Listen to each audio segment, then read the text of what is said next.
Great morning दोस्तों, नमस्कार नमस्कार। बेटे मैं भूपेश आनंद, मैं सीए, मैं सीएस, मैं सीएमए, मैं ही अमेरिका और मैं ही London. Lecture number 10, last lecture of sources of finance, chapter 15 में एंटर करने जा रहा हूं।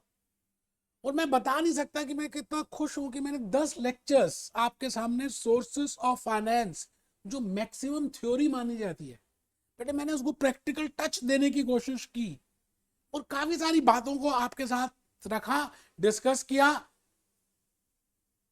और मुझे आई एम सेटिस्फाइड कि I have given my best to you. मैंने कुछ लेक्चर्स लिए, दिए, बताए। तो आज के इस लेक्चर के थ्रू मैं इस चैप्टर को कंक्लूड करने वाला हूं। That is chapter number 10, that is sources of funds, and this is my chapter number 15।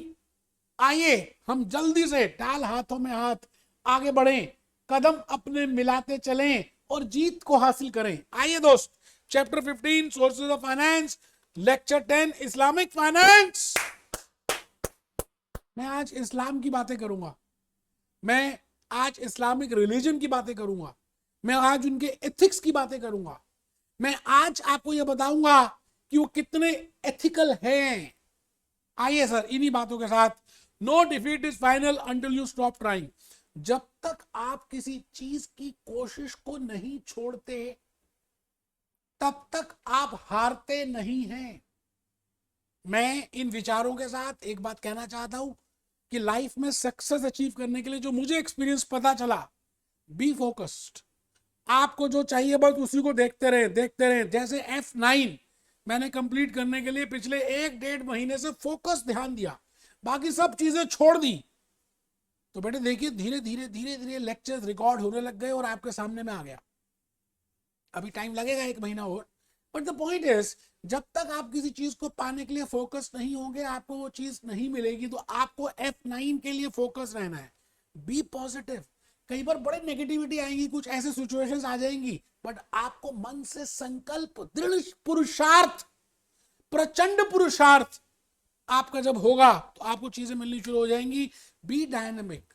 अच्छा एक बात लिखिए मैंने, डू मेडिटेशन। मैं पहले जमाने में मेडिटेशन करता ही नहीं था, मुझे पता ही नहीं था। ऐसा नहीं है कि आप सीए सीएम में अमेरिका जे सब किया मैंने बिना मेडिटेशन के, लेकिन जैसे मेडिटेशन किया तो मुझे मुझे मेहनत करने में थोड़ी सी, मतलब कुछ कम एफर्ट्स करने पड़े और वो चीजें मिलनी स्टार्ट हो गई। तो आप सबसे रिक्वेस्ट करूंगा कि आप 10 मिनट 15 मिनट आंखें बंद करके ब्रीदिंग एक्सरसाइज करें। सांस को देखें आ रही है, सांस को देखे जा रही है। बस बेटे आप 10 12 15 20 मिनट रेगुलर अगर मेडिटेशन करेंगे तो आपको अपने आप क्रिएटिविटी, एनर्जी फुल लेवल समझ आएगा। इन बातों के साथ मैं एक बार लास्ट टाइम आपके सामने ये चार्ट लेकर आ रहा हूं। बेटे ये चार्ट मैंने पता नहीं कितनी बार दिखा दिया और आपको ये बताया कि short term source, long term source, finance for SMEs and Islamic finance. ये 4 सोर्सेज हैं with help of which you can procure the funds. This is financial decisions. और आज के इस लेक्चर के थ्रू मैं एक तो आपको ये इस्लामिक फाइनेंस की बातें बताऊंगा। बेटे मैं आज ज्यादा वैसे बताऊंगा नहीं, कैप्लन से कराऊंगा क्योंकि ये बड़ा इजी है, मैं ऑलरेडी करा चुका हूं। और टेस्ट योर सेल्फ 5 6 7 8 9 10 जो रह गए वो करेंगे। आइए जी जल्दी से एक बार आप लिख लें, फिर हम कैप्लन में आएंगे। Islamic finance main source of finance are trade credit. अब हम जिसको ट्रेड क्रेडिट बोलते हैं इस्लामिक फाइनेंस में उसको मुराबा बोलते हैं। मुराबा जैसे भी प्रोनाउंस करें, मुराबा। लीज फाइनेंसिंग, इजारा, लीज फाइनेंसिंग, इजारा। डेट फाइनेंस, डेट जिसको हम डेट बोलते हैं, सुकुकु, सुकुकु। इक्विटी फाइनेंस, मुदरबा, मुदरबा। वेंचर कैपिटल, मुशराका, मुशराका। अब देखिए प्रोनाउंसमेंट में मेरी गलती हो सकती है, मैं जान के ड्रामे करके बोल रहा हूँ कि आपको हंसी आए मेरे ऊपर, लेकिन इस हंसी हंसी के पीछे एक ऑब्जेक्टिव है, किसी बहाने आप याद तो करेंगे। आइए आइए जल्दी से एक बार लिख लेते हैं। बेटे लिखने से क्या होता है, चीजें ज्यादा समझ आती है, फिर हम सीधा कैप्लन में आ जाएंगे। आइए जी, मेन सोर्स में मुराबा, इजारा, सुकुकु, मुदरबा, मुश्कराका। आइए सर, आइए आइए, मेहरबान मेहरबान कदरदान। आइए आइए आइए, इस्लामिक फाइनेंस की बातें करेंगे। मैं आज आपको सारे कंसेप्ट्स कैप्लॉन से ही डिस्कस कर दूंगा, आपको लॉजिकली बातें समझ आ जाएंगी, बिल्कुल घबराना है ही नहीं। आइए दोस्त, मैं भूपेश आनंद इस्लामिक फाइनेंस की बातें कर रहा हूं। It is a very important source of fund. अब ये इस्लामिक है क्या, कौन देता है, कैसे करते हैं? Islamic finance has the same purpose है, has the same purpose as other forms of business finance. जैसे मैंने आपको बताया था, बिजनेस फाइनेंस में ट्रेड क्रेडिट है, ओवरड्राफ्ट है, लोन्स है, इक्विटी है, डेट है, वेंचर कैपिटलिस्ट है, लीज फाइनेंसिंग है। बिल्कुल वो कह रहे हैं वही सोर्सेज ऑफ फंड्स हैं, हमने बस नाम बदल दिए। अच्छा, according with the, but they are will with the principles of Islamic law. ठीक है सर, इस्लामिक लॉ, शरिया, शरिया Islamic law, the basic principles, the basic principles covered by Islamic finance include, कुछ प्रिंसिपल्स इन्होंने बनाए हैं जी, वो हमने देखने हैं। Sharing of profit and losses, no interest allowed, finance is restricted to Islamic accepted transactions. It means जब ये फाइनेंस देते हैं तो इंटरेस्ट नहीं अलाउड ही करते। Finance is basically accepted transaction, no investment in alcohol and gambling. ये बड़ा इंपॉर्टेंट है जी शरिया इस्लामिक फाइनेंस का, कि वो अल्कोहल में और गैम्बलिंग में इन्वेस्ट नहीं करते हैं। Therefore ethical and moral investing is encouraged. Very good, बहुत बढ़िया। तो ये बात का ध्यान रखना है, इसके ऊपर आपको एमसीक्यू आ सकता है, that whether Islamic finance is ethical और not, whether they are promoting ethics, whether they are promoting the principles, whether they are promoting moral. Yes, they are promoting the main sources of finance, जो भी अभी आपने लिखा, मुराबा, इजारा, सुकुकू, मुदरबा, मुसराका। बेटे ये 5 बातें ध्यान रखनी है। अच्छा, मैक्सिमम तो एम से शुरू हो रही है, एम एम एम, आप एक साथ एम याद कर लीजिए। Trade credit, equity finance, venture capital. पहला है मुराबा, मुरब्बा, मुरब्बा, मुराबाहा, मुराबाहा, मुराबाहा, मुदरबा, मुदरबा, मुदरबा, मुदरबा, मुदरबा, मुदरबा, मुसाराका, मुसाराका। बेटे आप जान के मैं तो प्रोनाउंस ऐसे कर रहा हूं कि आपको हंसी आए। मतलब ये है कि जब हम ट्रेड क्रेडिट की बातें करते हैं, है ना, तो ट्रेड क्रेडिट को इसको ये कहते हैं, लीज फाइनेंसिंग को ये कहते हैं, डेट फाइनेंसिंग को ये कहते हैं, इक्विटी को ये कहते हैं, वेंचर। अब बेटे थोड़ा सा पढ़ना है, मुझे लगता है आप ये घर में आराम से पढ़ेंगे अपने आप, तो आपको ज्यादा समझ आएगा। मैं क्या पता हूँ इसमें से पढ़ पढ़ के बताना मैंने तो। जैसे ये लिखा हुआ है मुदरबा, it it is a form of trade credit और लोन। ठीक है जी। द की डिस्टिंक्शन, बस ये की डिस्टिंक्शन ध्यान रखनी है कि नॉर्मल बिजनेस फाइनेंस में और मुदरबा में क्या डिफरेंस है। is that the bank will take actual constructive or physical ownership of the asset. The asset is being sold to the borrower or buyer for a profit, but they are allowed to pay the bank over the set number of installments. The आराम से देख लीजिए क्या है। तो बेटे मेरे को ऐसा लगता है कि ये 3-4 बातें आप अगर ध्यान से पढ़ लेंगे, 3-4 बार पढ़ेंगे, बेसिक 90% तो मैंने फाउंडेशन आपकी बना दी है। तो मेरे को अच्छा नहीं लग रहा है मैं पढ़ के आपको बताऊं, क्योंकि मैं ऐसे पढ़ाता नहीं, यहीं से पढ़ के बताना कुछ ज़्यादा तो है नहीं जी। तो मैं test yourself 5 question number 5 में आ रहा हूँ पहले, और फिर 6, 7, 8, 9 भी करेंगे। 5 test yourself understanding, question number 5 में आ रहे हैं, और फिर हम आगे चलेंगे। बेटे ये आप पढ़ लेना, मैं नहीं पढ़ रहा यार, मुझे अच्छा नहीं लग रहा कि आपको पढ़ के बता रहा हूँ, मुझे अंदर से फीलिंग अच्छी नहीं आ रही है ना। तो आप खुद पढ़ लीजिएगा, डिफरेंस देख लीजिएगा, आसान है, मुश्किल नहीं है। मैं इस समय क्वेश्चन नंबर 5 में हूँ, using the information and test your understanding. I think मैंने एक लेक्चर में पहले 4 क्वेश्चन करा दिए थे, अब यहाँ पे करा रहा हूँ। दैट एक शेयर होल्डर के पास 1000 शेयर्स है before the right offer, calculate the effect of this net wealth if he takes the shares, sell the shares, do nothing. मैं आपसे ये कहना चाहता हूँ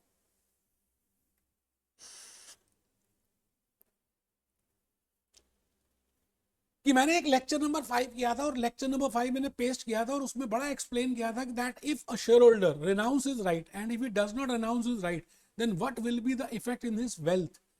बेटे आज वो लेक्चर 5 हेल्प करेगा आपको सारे कंसेप्ट इस क्वेश्चन के समझने के लिए। अगर आपने लेक्चर 5 अटेंड नहीं किया तो आप इस क्वेश्चन को मत करना, पहले लेक्चर 5 करो फिर इस क्वेश्चन को करो। वैसे आराम से पहले क्वेश्चन पढ़ लो। मैं इस क्वेश्चन को बड़े प्यार से, मैंने इसकी स्लाइड्स प्रिपेयर की हैं कि आपको लॉजिकली समझ आए। मैंने क्या क्या लिखा है friends, specifically this point has been discussed in lecture number 5। Existing equity holder has to take a decision. आपको पता है एक एग्जिस्टिंग शेयर होल्डर होता है, उसको डिसीजंस लेनी होती है। For example decision one can be do nothing, मतलब राइट ऑफर ले आया है कंपनी, अब वो ना तो रिनाउंस कर रहा है ना एक्सरसाइज कर रहा है, कुछ नहीं कर रहा, तो उसकी वेल्थ में क्या डिफरेंस आएगा? And wealth is very important because in the financial management the wealth is the maximization tool, we have to maximize that wealth. Second is exercise, whether he exercises right, and third is renounces right. And I have beautifully explained in lecture number 5 that what I mean by renounce, what I mean by value of right, what I mean by X right price, and what I mean by do nothing, how is wealth will be changed. तो आज वही practical आ गया। इसका मतलब मैंने जो lecture 5 आपको दिया, पेस्ट करके दिया, आज उसी का फायदा आपको मिलने वाला है। ऑलवेज प्रिपेयर अ टाइमलाइन और वर्किंग नोट। मैंने वर्किंग नोट बनाया N0, बेटा ये क्वेश्चन नंबर 1 की फिगर्स लिखी मैंने, test your understanding question number 1 की। कैप्लॉन का आंसर नहीं देखा, आपको अपने दिल से कराया है। N0 2 million shares, P0 $2.70, swap ratio 1:2, एक शेयर देंगे 2 के बदले में, and the price will be 2.10। I think एक शेयर होल्डर है जिसके पास 1000 शेयर्स हैं, चेक करो। अब ये शेयर होल्डर के पास 1000 शेयर्स हैं और 3 रास्ते हैं। पहला रास्ता कुछ भी ना करे, दूसरा रास्ता वो राइट को एक्सरसाइज कर ले, और तीसरा रास्ता रिनाउंस कर दे। मैंने उनको एक्सप्लेन करने के लिए बड़ा प्यार से एक एक बात लिखी यार, अगर आप लिखेंगे ना तो सच में मुझे अच्छा लगेगा। आप कैप्लॉन में तो कुछ भी नहीं दिया यार, आप तो 2 दिन तक नींद नहीं आएगी अगर आपने कैप्लॉन का आंसर देखा। आंसर नेट वही आ रहा है, बट कराने का समझाने का तरीका अलग है। Friends, we have already calculated TERP। I think हमने test your understanding question number 1 में थ्योरेटिकल एक्सक्लूडिंग और एक्स राइट प्राइस कैलकुलेट किया था। देयर आर 2 प्राइसेस, एक होता है कम और एक होता है एक्स। कम का मतलब होता है इंक्लूडिंग दैट राइट, एक्स का मतलब होता है एक्सक्लूडिंग दैट राइट। जैसे कम डिविडेंड एक्स डिविडेंड, कम राइट एक्स राइट, ठीक है जी। वैल्यू ऑफ राइट हमने निकाला था 40 पैसे, $40, $0.40। अब उस शेयर होल्डर के पास 3 रास्ते हैं, do nothing, exercise and sell. अब हमें ये चेक करना है कि अगर वो 3 डिसीजंस में अगर वो एक डू नथिंग करता है तो उसकी वेल्थ कितनी आती है, एक्सरसाइज करता है तो कितनी वेल्थ आती है, सेल करता है तो कितनी वेल्थ आती है।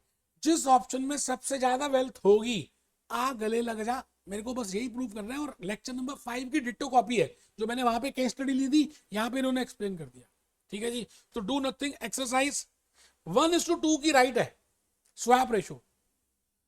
1000 शेयर्स हैं तो 500 मिलेंगे, और 40 पैसे $40 0.40 हमने निकाला था, इसका मतलब उसको $200 का फायदा होगा, ठीक है। अब उसकी वेल्थ चेक कर रहे हैं कि भाई उसके पास 1000 शेयर्स पहले थे, 500 अभी मिल गए राइट के, तो टोटल हो गए 1500 शेयर्स इंटू 2.50, क्योंकि post right price, post x theoretical x right price will be 2.50, तो $1500 इंटू 2.50, ये आ गया जी 3750। बट वो $500 के लिए उसको इशू प्राइस $2.10 देना भी पड़ेगा, ये आउटफ्लो हो गया जी, तो ये आ गया जी 2700। इट मींस अगर वो अपनी राइट को एक्सरसाइज करता है तो उसके पास जो वेल्थ है बेटे वो इतनी है, $2700। मान लेते हैं वो एक्सरसाइज नहीं करता, अपनी वैल्यू अपनी राइट शेयर्स को रिनाउंस कर देता है, अपने दोस्त को दे देता है, तो क्या हो गया? अगर अपने दोस्त को दे देता है तो अब हम चेक कर रहे हैं कि भैया दोस्त को फ्री में थोड़ी देगा, उसके लिए उसने वैल्यू ऑफ राइट निकाली है। हम ये अज्यूम कर रहे हैं कि जितनी वैल्यू ऑफ राइट है, जितना बेनिफिट है जो शेयर होल्डर को, जो नए दोस्त को मिल सकता है, वो उससे वो चार्ज कर लेगा। तो आइए जी, मैंने अज्यूम किया कि उसके पास उसने रिनाउंस कर दिया। अच्छा, रिनाउंस कर दिया तो उसके बाद हम वेल्थ देख रहे हैं।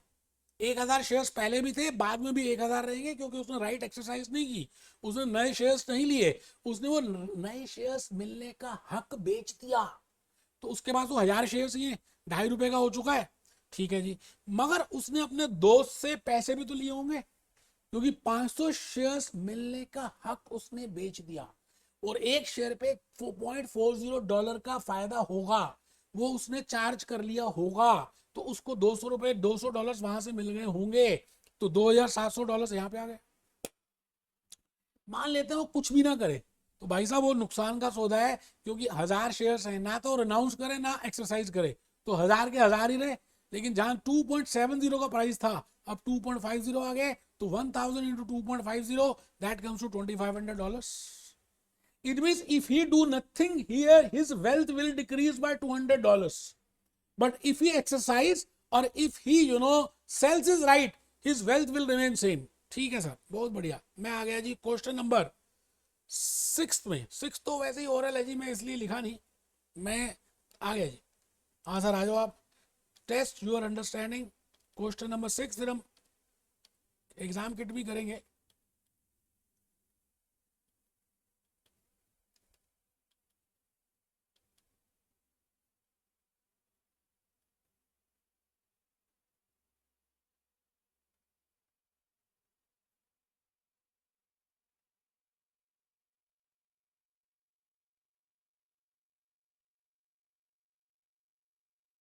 मैं आ गया जी, बिल्कुल आ गया। Test to understanding question number 6 में इस्लामिक फाइनेंस के बाद ही है। ये लीजिए, आइए आइए आइए, मेहरबान कदरदान। Which of the following is a key factor of debt as a source of finance? We have discussed. मैंने पूरा एक लेक्चर 8 डेट के ऊपर रिलेट किया बेटे, और उसमें कुछ पेस्ट भी किया। देखते हैं। Interest must be paid respective of the level of profit generated by the company. ठीक है जी, की फैक्टर ये तो है, बिल्कुल ठीक है। Debt holders are repaid last in the case of winding up. नहीं बेटा ये गलत है, डेट होल्डर्स को तो हमेशा पेमेंट पहले होती है। Debt holders hold full voting right. बेटे डेट होल्डर्स के पास वोटिंग राइट होती नहीं है।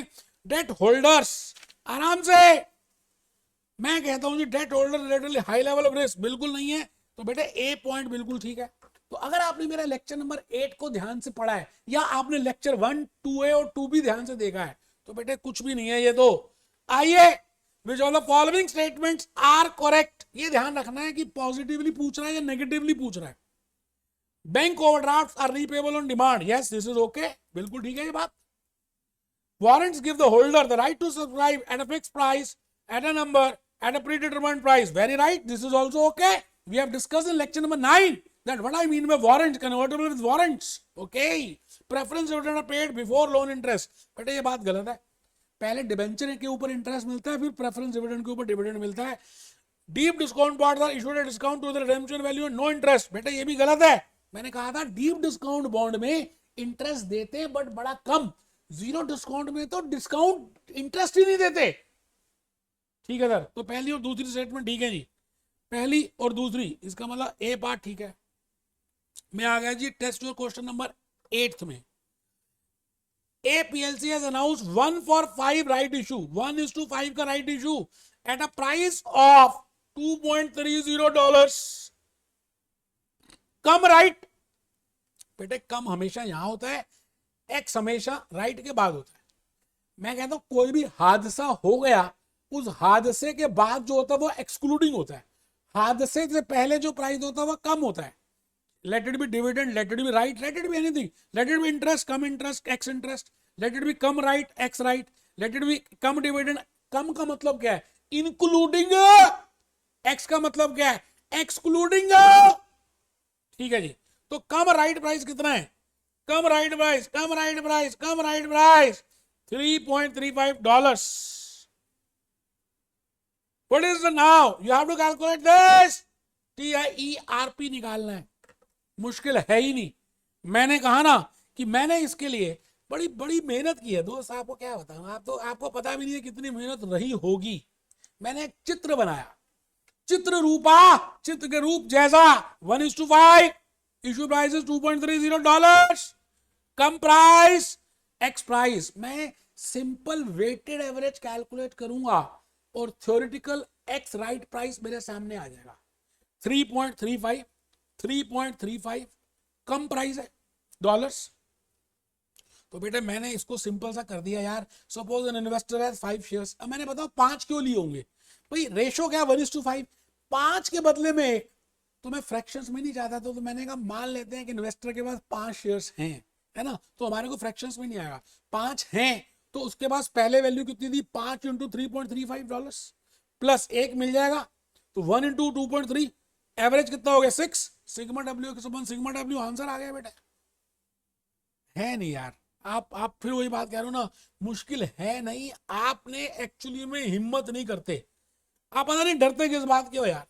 ज्यादा से ज्यादा क्या हो जाएगा, क्या जाएगा यार ज्यादा से ज्यादा, घबराना किस बात का है। थोड़ी सी कोशिश करो यार, एग्जामिनेशन किट की कोशिश करो, सेक्शन ए सेक्शन बी, कोई स्प्रेडशीट से नहीं करना, आप पहले नॉर्मल कैलकुलेटर से करो। स्प्रेडशीट नहीं आती कोई बात नहीं, ऐसे करो तो सही, जहां पर स्प्रेडशीट यूज होगी मैं स्प्रेडशीट से करूंगा। तो आप सभी को मेरी प्यार से नम्र निवेदन, my request to you is, I have completed chapter 15 also, and again I am going to complete with chapter 17, 18, 16 very quickly, and I am devoting huge time to these lectures यार। एक एक चैप्टर में 9 10 lectures करा रहा हूं कि आपको logically ज्यादा बता पाऊं। मैं खाली लिख कर नहीं चैप्टर क्लोज कर देता, खड़े होकर पढ़ाता हूं, टाई लगाता हूं, फुल एनर्जी के साथ देता हूं कि आपको एनर्जी आए और आप लाइफ में आगे बढ़े।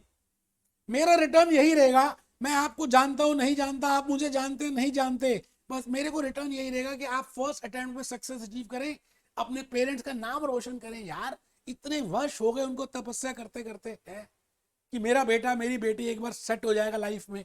जल्दी से यार स्किल लेवल क्लियर करो, आगे आओ प्रोफेशनल लेवल में। Be happy, B jolly, B cheerful, ये 2 क्वेश्चन कर लेना, इजी है।